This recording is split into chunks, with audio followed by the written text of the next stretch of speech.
Despite somewhat inconsistent output, the 2000s cemented Bruce Springsteen as a rock legend. In 4 consecutive decades, he'd produced music that both attracted large audiences and appealed to their hearts. He'd survived cultural oblivion, cultural pigeonholing, mountainous debt, legal battles, psychological strain, global fame, romantic turbulence, and the 90s. To remain one of music's biggest attractions. Come the 2010s, there'd be another force to survive, a wrecking ball unlike he or anyone in the music industry had faced before: Spotify. It's time now for a brief statistical history lesson.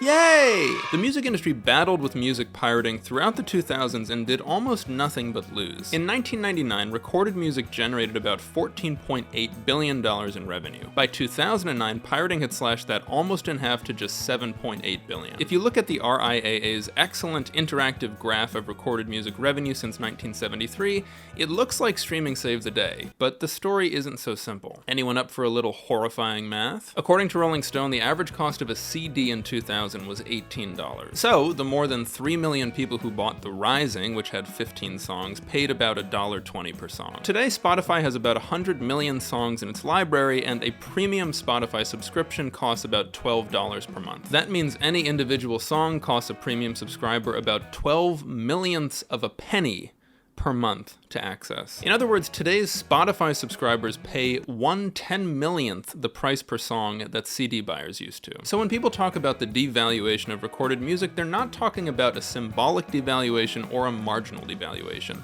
They're talking about an absolute devaluation. Forgetting about emerging artists like me, what does that mean for a living legend like Bruce Springsteen? By the 2010s, Bruce Springsteen faced practically no independent financial pressure. He had no material need to creating new work and practically no material constraints on the new work that he did produce. At the same time, recorded music had been tumbling down a very steep hill of devaluation and would hit rock bottom in 2014, only to be reanimated in a zombie-like way by streaming services. So on the one hand, you've got the disappearance of material motives and constraints for Springsteen himself. You've also got the disappearance of material value from the marketplace writ large. But then on the other hand, you've got the continued fervency of Springsteen's independent artistic motivation. What in the world does that cocktail of influences produce? Let's find out. So before we get going, and speaking of money, I do want to encourage you to like this video and subscribe to my page. YouTube is actually a lot better than Spotify at paying its creators, so when you click those little buttons, you effectively put $1 in my digital tip jar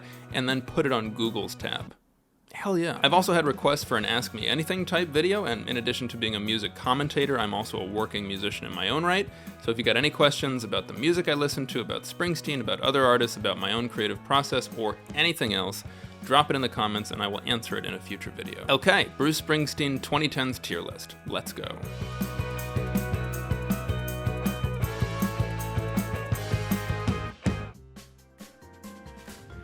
One thing I want to do before I get started is just give Magic a very modest bump from the C tier to the B tier. After I posted the video on Magic, it got a lot of love that sort of surprised me and made me reconsider it. Yes, my opinion is largely predicated on just my independent views of this music, but it also has something to do with how the music resonates culturally. I can approximate how the music registers culturally by doing research, but it's much more tangible when you get that kind of feedback from real listeners. I hope you're happy. The other thing I'm going to do is bump Working on a Dream down to the D tier. Upon further reflection, it sort of shares Human Touch's underwhelming thematic coherence as well as its just generally understimulating music, and probably doesn't belong with other Springsteen albums that I consider aiming at the right thing and just coming up a little short, which is generally how I would describe the C tier. 17. Wrecking Ball. Like 9/11 was for The Rising, the financial crisis was a good motivation for writing a protestful rock album. And yeah, fuck those guys. Fuck predatory bankers who were so addicted to greed and so addicted to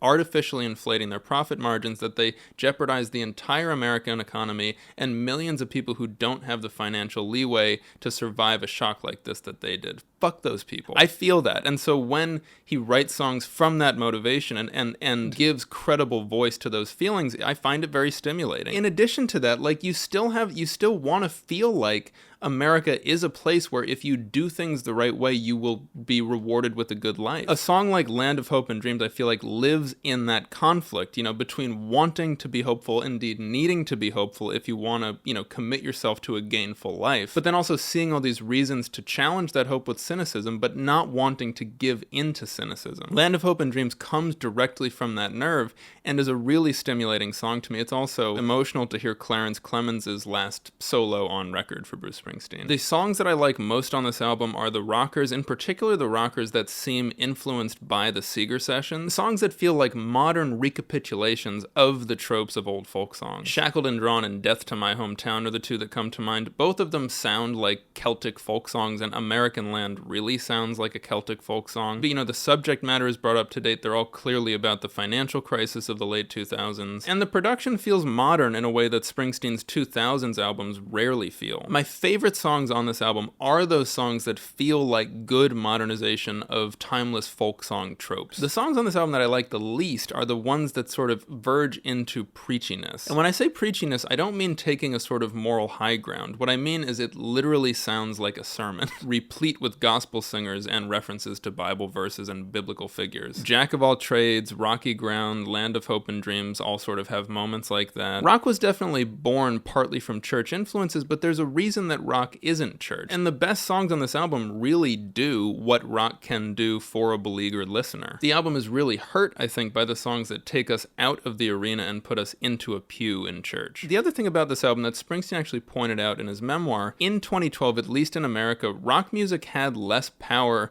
to unify a society around a voice of protest than it did back in the 80s. I think both due to the impacts from streaming that I talked about in the intro, as well as probably people looking at Springsteen correctly as a member of the 1%, songs from Springsteen about financial strain are probably a little bit less believable than songs by somebody who's actually experiencing financial strain. I don't love that argument just because, Springsteen started out with nothing and he got everything by doing something noble. The bankers that these songs are about got everything by doing ignoble things. I mean, for starters, just living their lives strictly in the pursuit of money. That's ignoble. And then also within that, exploiting the system to such an extent that it almost destroyed the system, that too is ignoble. Springsteen didn't do either of those things. He got what he got by doing a noble service for an enormous audience all around the world, giving millions and millions and millions of people reason to believe. While I don't think that argument completely disqualifies him from writing those kinds of songs, at a minimum, there is just an element of yeah, but this isn't happening to you, though, that I think probably does reduce these songs' impact to some extent. On a strictly compositional level, there are a lot of really good, really rousing songs on this album that I genuinely look forward to listening to, and then there are a number of songs that kind of drag it. The ballads, Jack of All Trades kind of drags it. This Depression kind of drags it. Rocky Ground really drags it. The production in general is pretty fresh. It's the most modern production, I think, on any Springsteen record to date. Like The Rising set itself up to be a cast for the bone in America that was broken by September 11th, this album sets itself up to be a cast for the bone in America that was broken by the financial crisis. The circumstances of the music industry in general, coupled with Springsteen's own circumstances, both as an aging rock star and a very rich rock star, reduced the healing properties of that cast by just enough to make it feel like a less essential treatment option than The Rising was. But I genuinely look forward to listening to this album in a way that I don't look forward to listening to a lot of later Springsteen albums. I'm actually going to put it just ahead of Devils and Dust in the B tier. I just think its songs are more resonant, its production is just as stylistically effective, if not more so, and it's just a more cohesive artistic unit than Devils and Dust or anything beneath it, in my opinion. 18. High Hopes. Like Devils and Dust, High Hopes is a collection of songs from Springsteen's past, songs he wrote but never made a studio recording of, like American Skin, songs he did do a studio recording of but then took on new life in a live setting like The Ghost of Tom Joad, a couple of covers, and then other original songs that just sort of never found a place in previous studio albums. The main difference that I see between High Hopes and Devils and Dust, which is its sort of spiritual predecessor, is that this album really lacks a sense of stylistic coherence. Somehow he pulled that off with Devils and Dust, which itself was kind of a hodgepodge of original songs, but the same effect is just not achieved on High Hopes. A good example is Harry's Place. As an isolated track, I kind of love Harry's Place. I love the vocal tone that Springsteen finds. I love the cymbal part that plays in the bridge. I love the sort of megaphone EQ that he says the chorus in. I like that he swears. I think that's a really cool, really experimental late Springsteen track. It's a cool song, but it also has nothing in common with any of the other songs on the album. American Skin could have been on The Rising, at least stylistically, if not in terms of its subject matter. This Is Your Sword and Hunter of Invisible Game could have been on Wrecking Ball, stylistically speaking, but together here as as a unit, there's not really a thematic thread that runs through these songs in a way that makes them make sense as a group. For a like bootleg series type album, that's maybe less of a big issue, but for an album that's presented as a single studio album, it makes the whole thing resonate as a whole a little bit less. There are a number of songs on this album that I think are good and indeed really good. Harry's Place is super cool. American Skin is a very moving song. Heaven's Wall is kind of an awesome song. Frankie Fell in Love, while not great, is a sufficiently fun song. The Ghost of Tom Joad, the studio recording of this live rendition doesn't have the firepower that the live rendition does. It's like a cast recording of a Broadway album versus going to see the play in person. You know, you can get a sense of what the composition is like, but you can't appreciate the full effect of it without seeing the band live. I think it was smart of them to document it, but it doesn't have the same resonance as it would have in a live setting. I also wonder why they couldn't have just taken a live cut of that song and put it here. You know, I wonder if they considered that. There's this interesting thing about him covering Dream Baby Dream, which is a song by the band Suicide. Suicide was very instrumental in stylistically inspiring Nebraska. What's interesting about Dream Baby Dream, when Suicide does it, it feels suffused with cynicism and eeriness and paranoia and all of the things that made Suicide a singularly strange and disturbing and exciting band. Springsteen's version of Dream Baby Dream, he turns it into a Born in the USA song, whereas Suicide's rendition feels like it's sort of talking a junkie to death. Springsteen's rendition feels like encouraging, you know, a toddler to dream, to keep hold of their dream. It feels idealistic where theirs felt cynical. You know, on the one hand, that's kind of a cool artistic reimagining, but then on the other hand, it feels like it kind of betrays the central identity of the song, and I'm not quite sure how I feel about it cumulatively. In the comments of these videos, High Hopes has gotten a lot of hate. You know, people have referred to it as the worst Springsteen album, and I don't think that's remotely accurate. There are numerous Springsteen albums that I like listening to far less than I like listening to this album. Just like Wrecking Ball, I don't resent having to put this one on. I like listening to this album, but probably half of its songs are songs I would feel happy enough not to ever listen to again, and I really don't think it resonates as a unit the way that even something like Devils and Dust does. The raw enjoyment that I get from this album, as well as the way that its best lyrical moments stir me, I would put this just ahead of The Ghost of Tom Joad in the C tier. 19. Western Stars. Perhaps controversially, I would argue that Western Stars is Springsteen's most sonically adventurous album since Nebraska. The way that I would describe its sound, and this impression is aided by the album cover, which shares a lot of the thematic properties of the sound itself. It's almost like looking at old Western images through a Nickelodeon, or through like an old slide projector. Some kind of technology that does display the image, but that also mediates it. Modern technologies are so hyper-realistic in the way that they capture images. The technological limitations of older devices like older cameras, they impart a kind of mediating layer on the image that they're capturing. The sound of this album feels like it has that mediating layer, so that when Springsteen is writing about a hitchhiker,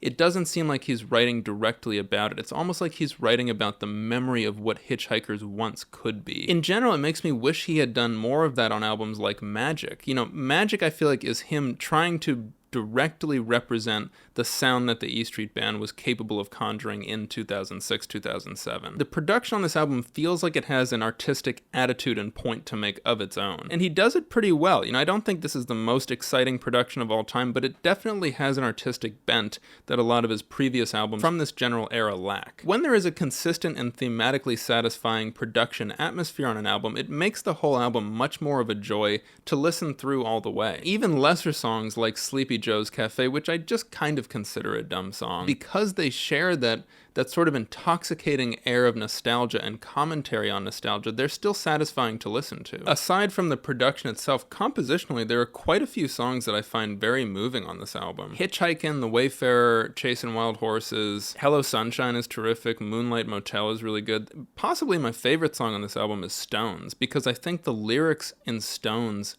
are terrific. I woke up this morning with stones in my mouth. Those were only the lies you told me. I love the sort of impressionistic image of stones in my mouth. It's kind of a poetic depiction of the lies that whoever told them the lies told them. And then, those were only the lies you told me. Like that there's an intuition of other lies, or there is the known presence of other lies, but that somehow that extra pack of lies was not accounted for by the stones in his mouth. It makes me wonder about what was the context for that feeling of ashy, lifeless leadenness in his mouth that day. What provoked that? It speaks to my taste. Like, I like songs that imply the existence of a greater world in the song and in our world in general without spelling it out. Springsteen in a lot of cases is guilty of spelling it out too much and, reducing the room that my imagination has to roam. And I don't like that. So a song like Stones that really gives it a lot of room to roam, I really appreciate. Also, Somewhere North of Nashville is an excellent song. That could be a great Chris Christopherson song. It's compact like a great country song is. It has a believable character. It has a sort of emotionally moving setting and context. I would say about half of this album I find moving, if not very moving. And then the other half I find effective in production and less effective in composition. Yeah, Sleepy Joe's Cafe I find kind of dumb. Drive Fast, Fall Hard. I'm like, did you need 2 Stuntman songs on this album? Western Stars is a much more effective song. There Goes My Miracle, I just feel like plays in a bad soap opera. Not that I don't love the sort of operatic way that he sings that, and not that I haven't sung along to it in my car a time or two. Stepping back and trying to evaluate it objectively, I think it's a little bit too melodramatic for the emotional context that it establishes. Cumulatively, I would characterize Western Stars as a modest artistic experiment that is successful in its modest artistic ambition. It's not a dramatic experiment. It's not Tom Waits making swordfish trombones. It is Springsteen using the studio not just to depict the power of the E Street Band, but to act as an artistically mediating lens on the era of life and art in America that he's focusing on. I think I would put this just ahead of Wrecking Ball in the B tier, if only because Springsteen adopts the point of view of, I'm just gonna be an artist on this album, not a preacher. I don't need him to be a preacher. I need him to be somebody using his artistic apparatus to move and to soothe. That's what the best songs on Wrecking Ball do, and that's what this album cumulatively does. So in the beginning of the video, I sort of set up this question of what would the combined context of Springsteen's own personal circumstances and the circumstances of the music industry in general have on his output in this decade. And I think you can draw a narrative through line for him in this decade that reflects the impacts of those circumstances. Wrecking Ball, the first album he made this decade, is an album that sets itself up to be a culturally unifying document the way that Born in the USA was and the way that The Rising was. And that failed to do so. Wrecking Ball was not the blowout success that either of those albums were. Does that mean it's a bad album? No. I still like a lot about it, but it did not succeed in that ambition the way that those other two did. And then by the end of the decade, he made Western Stars, which has a very different ambition and execution. Western Stars feels a little bit more like a work strictly of art than Wrecking Ball. Wrecking Ball is more of a political rallying cry. Western Stars is more of, just a work of art. It's an album with fairly modest aims. It's an album that seems to want to capture both the experience of and reflections on nostalgia, and in numerous ways is successful at doing so. You can argue that those circumstances I described up front contribute to a relatively major shift in Springsteen's artistic aperture. And in my opinion, for the better. There's this idea that cultural grandeur is better than artistic focus or is in some way more impactful, and I just don't think that's true at all. Successful art has a purchase on our emotions and our imagination that politically motivated material doesn't have. Really good art gives us a window into that other world that we all kind of know is there, but that material difficulties make us forget about or distract us from. It's spiritual. It's not quite religious, but it is spiritual. That is such a wonderful effect as a consumer of art, as a listener to music, that consuming politically oriented work doesn't give me. Politically oriented work gives me that feeling of communal strength that you can easily lose track of in the disastrous political climate of the United States right now. But great art is still what I prefer. Great art reminds me that that other world is there and that it's more merciful than this one. One other thing I want to touch on, I feel like now is a good time to do that, is this sort of accusation against Springsteen that he shouldn't be a political artist or he shouldn't write politically motivated music. I don't know where people get that rule from, or where they get the authority to say that he should or shouldn't do anything. Our country is at least nominally predicated on free speech. You can say whatever you want so long as you're not actively hurting people. The political issues that Springsteen has chosen to tackle, especially in the latter portion of his career, are issues that it's hard to really disagree with him on. Let's put The Rising in that category. There was tremendous tragedy and grief after 9/11. Who was arguing against that? Let's take some of the more politically infused songs on Magic, that our government got ourselves into this ridiculous situation based on false pretenses. That's what happened in Iraq. They said they were WMDs, they weren't, and they embroiled us in this long, painful, excruciating, impossible to extricate ourselves from war. All of that is true. None of that is his opinion. All of that is true. I'm sorry if it was the people you voted for who did that, but that's what they did. And then there's Wrecking Ball, and the situation that provoked him to write that album were that a very small group of predatory bankers put the world economy in absolute jeopardy because of their greed, because of nothing other than a lusty, greedy, insatiable desire to increase their personal net worths. That's all it was. That is true too. And who is defending the bankers? I mean, seriously. Each of those situations, like, the facts are ones that we can all agree on, and the tragic implications of those facts are all very easy to agree on also. I mean, nobody is happy about what happened to this country on 9/11. Nobody is happy about the soldiers that died in Iraq for reasons that are kind of hard to defend. Nobody is defending bankers who screwed all of us just so they could get a little bit richer. Who's arguing any of that? So, I mean, two things. First of all, the notion that any artist should or shouldn't write about any subject is ridiculous to me. Second of all, the notion that Springsteen has taken some kind of polemic, controversial political stances in his music is also ridiculous to me. His stances are not empty-headed liberalism. They're just not. They're humane. They're lamenting human tragedies and lamenting the fact that over and over again, a very small group of very greedy people puts a much larger group of decent people through undue suffering. That's all he's writing about, and that's something we can all lament. Okay, so I will now get off my soapbox and look at some comments from you on the 2000s video. On The Rising, BJT Gaming writes, "To me, The Rising preached a unity my generation will never know. I'm very sorry to hear that. Does The Rising sort of gesture at a unity that we haven't really felt in a long time? Absolutely. Does that mean we shouldn't be reaching for that unity? Absolutely not. Like I said in the 2000s video, after you undergo some kind of great suffering, you need a vision of hope to get you out of it. From the most microscopic tragedies, like I just broke my finger this past week, the doctor telling me it'll be fully healed in 6 to 8 weeks is a vision of hope I can rest on while I'm waiting for that healing to take place, to something as grandiose as the suffering of a nation. If you don't want to just fully surrender to suffering and to cynicism, which I don't and which most people don't, you need some kind of vision of hope to present a credible alternative to cynicism. And in its very best moments, The Rising really does that. It's both healing and catharsis for the people who suffered, and also telling its listeners,